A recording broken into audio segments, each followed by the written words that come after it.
O Fundo de Investimentos em Infraestrutura, via Ápia, foi o vencedor do leilão do trecho norte do Rodoanel Mário Covas. Quase 3,5 bilhões de reais serão investidos pelo consórcio. O martelo foi batido há pouco pelo governador de São Paulo, Tarcísio de Freitas, na Bolsa de Valores. Vamos ver um momento.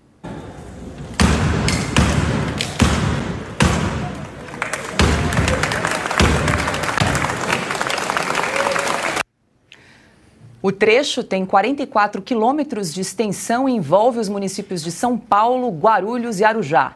A concessão dos serviços públicos de operação, manutenção e exploração do sistema rodoviário será por 31 anos. Silvio Navarro, deu para ver ali que o governador estava batendo o martelo com vontade, né? Explica aí para a nossa audiência a relevância e a importância desse leilão, tanto para a cidade de São Paulo como para a região metropolitana aqui. Depois de quase 3 décadas, tem que bater com vontade mesmo para ver se agora vai, para ver se esse trecho norte, que é o trecho que falta do Rodoanel, seja concluído. São 44 quilômetros, o Rodoanel chega a 177 se complementada a obra. Paula, Rodoanel, que leva o nome do ex-governador Mário Covas, justamente a largada dele foi em 1998 e a previsão é que em 8 anos ele estivesse completamente pronto para todos os lados do estado de São Paulo. Facilmente poderia ser, se concluído, já naquela época, a maior obra viária do estado de São Paulo em décadas, talvez desde a rodovia dos Bandeirantes. Mas o que aconteceu? É um exemplo claro de como a corrupção atrasa o Brasil, em todos os seus trechos também. O trecho sul, por exemplo, ficou marcado pela corrupção na gestão José Serra. Depois, outro trecho oeste também. Isso também na gestão Geraldo Alckmin. O que aconteceu? Nesse caso específico do trecho norte, Paula, o episódio, é o trecho do Rodoanel onde o Brasil conheceu a figura do Paulo Preto, Paulo Vieira de Souza, que dirigia a Dersa e foi condenado a 145 anos de prisão. Estava em prisão domiciliar durante a pandemia, salvo engano, não houve nenhuma alteração. Ele, entre outros secretários tucanos, comandavam, segundo o Ministério Público, e depois as condenações aconteceram por causa dessas denúncias, o Caixa 2 do PSDB durante décadas, todos os governos tucanos. José Serra, Geraldo Alckmin, como lembrei aqui. Paula, e como é que funcionava a corrupção nesses contratos? Eram contratos altos, o Rodoanel Norte, por exemplo, 625 milhões de reais. Quando estava prestes a ser concluído, sempre pintavam um aditivo. Faltava algum dinheiro. No caso do trecho norte, por exemplo, eles chegaram à conclusão, na última hora, que tinham matacões numa região que passa pela Serra da Cantareira, né, que são aqueles rochedos.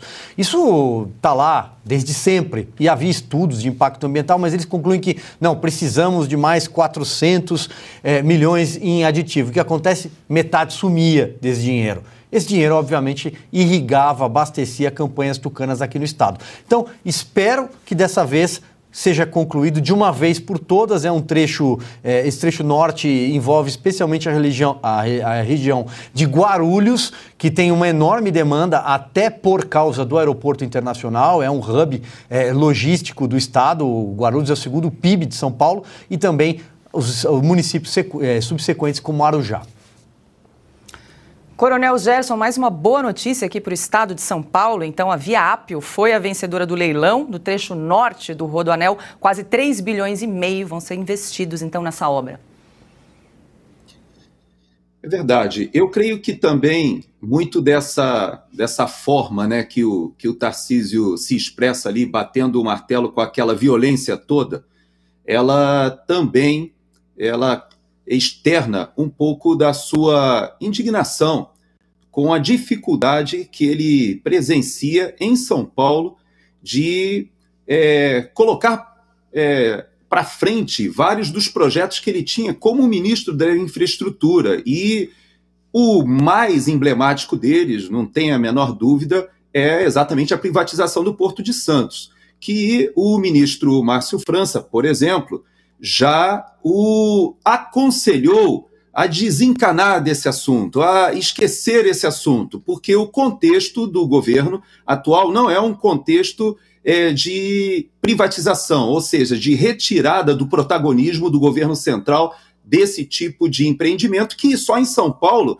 ele no Rodoanel, além de resolver um problema histórico, como o Silvio falou, que já remonta quase a 30 anos do endereçamento desse assunto, que já se sabia o que fazer, mas não se conseguia executar, e hoje nós temos um executor à frente disso, que consegue, com a ajuda, bem verdade, da Justiça, desenrola essa questão dessa liminar, coloca aí uma obra que vai gerar milhares de empregos, e não somente durante a sua construção, mas principalmente porque são empregos que geram reverberação em todo aquele momento ali que vive o estado de São Paulo, em que já havia muita gente, muitas empresas deixando a capital e se deslocando para o interior, e alguns até para outros estados por causa da falência da infraestrutura. Então, é um momento muito importante, o Tarcísio percebe isso, eu creio que ele gostaria de ver avançar outros projetos, mas sabe que terá que se dedicar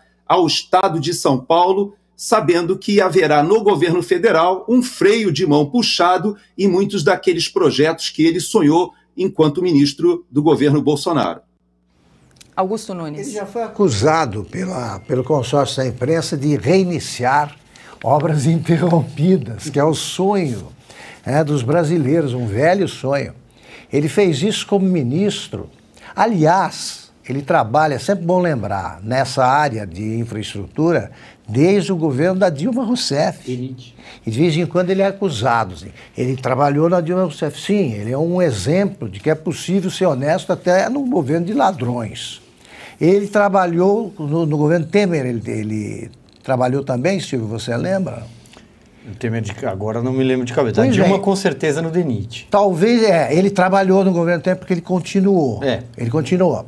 Pois bem, como ministro, ele só realizou,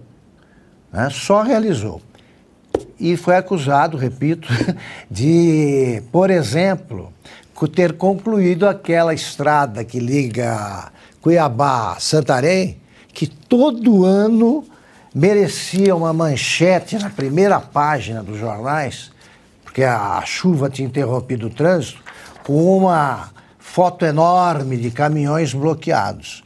Quando isso não aconteceu, porque ele asfaltou o trecho que era de terra, não saiu uma foto da volta à normalidade. É assim que a imprensa trata. A imprensa, ela finge que não está percebendo isso aí, que ele está fazendo agora. Finalmente, ele faz uma licitação normal, honesta, como deve ser, honesta, retoma as obras do Rodoanel e não é festejado aí como merece uma obra que se inicia com uma merecidíssima pancada, com aquele martelo do Tarcísio. Depois a gente vai falar do Márcio França. Né? O Márcio França é o contrário, ele interrompe o que está quase pronto. É o contrário do Tarcísio. Para arrematar, diga lá, Silvio. Não, só para complementar que o Augusto perguntou, foi buscar informação, ele foi secretário de coordenação do programa de parcerias de investimentos, ele trabalhou no governo Michel Temer. Pronto.